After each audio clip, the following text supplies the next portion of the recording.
Hey everyone, and welcome to another video. I'm Ben Wilson, and in this one I'll be going over how I created a comic book cover for Splendid Comics.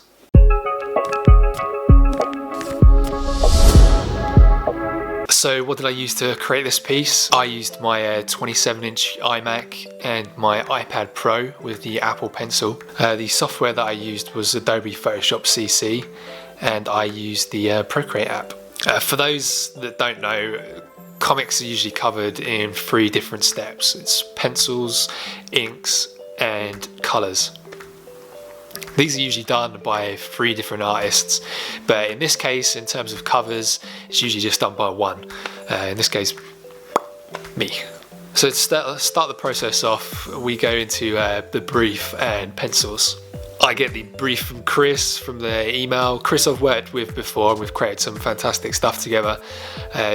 He kind of has an idea of how I work and vice versa. He wanted to create characters that we kind of based off the Justice League poster, where this series of characters were all looking kind of stoic and sort of kind of a heroic triangular sort of pose.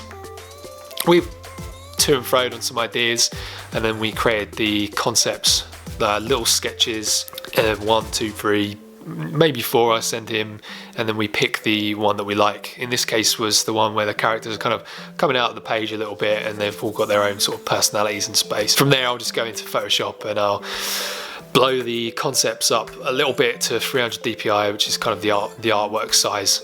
Definitely taking into account the size of the finished artwork in terms of bleed and stuff, just because you don't want to get tripped up later when the sizes change on you and your composition is completely ruined.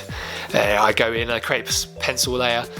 From there I can kind of move stuff around, take reference shots of myself on my webcam. I'll do a couple of embarrassing poses and plant those on the document, and I can use those just as anatomy reference to get everything okay. And then it goes off to Chris and just make sure he's happy with it. The inking stage is probably the most fun I've had on any sort of comic piece that I've done so far. I moved it to my iPad Pro, and this was like the first sort of piece that I completely inked on it. It was really fun to do, and it just meant that I can move it around a lot rather than just being stuck at my desk. I've put the full video up as well if you want to see the entire inking process. If that's going to be helpful to you, you can check that out as well. Something I've been trying to do a lot more also is just to take into account the depth of your piece and where characters are planted, and use the line weights accordingly. So for example, you have someone that's closer into the piece. I usually have them with a sort of thicker edges on their line work, to someone that's, you know, really quite far back and just ever so faint of a line, just to kind of add that bit of depth. It's just something I'm trying to work a lot more on. Hopefully I've done it on this, but we'll be experimenting with that a little bit later on as well. The colours are where everything kind of comes together and you can see the piece finally sort of coming to a finish. This is the last yard of your race. This is always fun. I started doing colours, which was my breakthrough moment in comics, doing colours for other artists. So it's something that I'm more comfortable with than any other process, and something I want to cover in later videos as well, because it's a huge subject. There's so many different types of styles, and I want to look at different artists as well and see if we can recreate some of their looks, and also like how the best way to go about it is in terms of light and structure and all sorts. I've done this in Photoshop, which I bring back from my iPad Pro. Create the colours by doing various layers. I'll have my flats, then I'll have an extra layer of flats on there, which is just the true colours.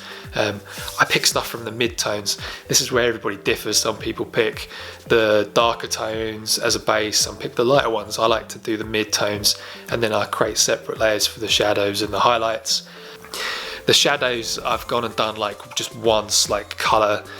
Shadows are never black, or they're never like true black, so don't just lay down black on there and just change the opacity. Try and find colours in your piece or around, like, in nature. It just gives it a lot more realism. Always take into account the bounce light as well, and just experiment with different colours. Just don't choose black, because otherwise your artwork's going to look flat. The same with the highlights as well. Always take into account the things that are around them, like what how harsh your light is. I created a little sort of ball on my piece just to kind of show where the light was shining down. So I had light coming from the top, and then the characters in the back, it would be in the front, and the characters in front, it would be from the back. This means that I can just, in the end, I can do all my highlights and my rim lighting according to where the light was.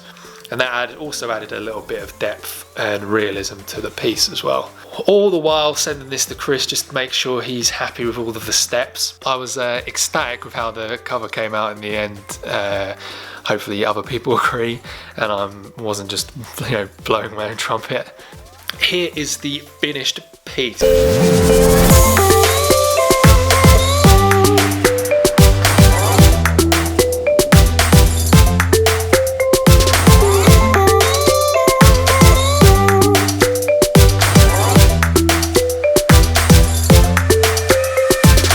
And that's it. That's the complete overview of how I created this cover.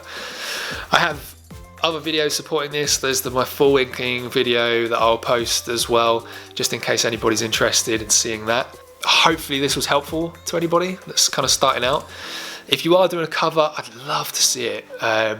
Please send me a link below or put it down in the comments so we can have a look. If you wanted me to critique stuff, if you're just starting out and you're unsure about something, just hit me up on any of the stuff in the description. Send me a comment or whatnot. And likewise, if you see anything on my piece that I could have done to really sort of punch it up a level, please do tell me, because we're all learning here, and it'd be great to get your feedback. The guys at Splendid Comics are creating some fantastic stories, and I urge you to visit the link to their Patreon down below as well. Support them. They're creating some fantastic stories, and hopefully you'll see them in a comic convention near you soon. Thanks for checking out this video.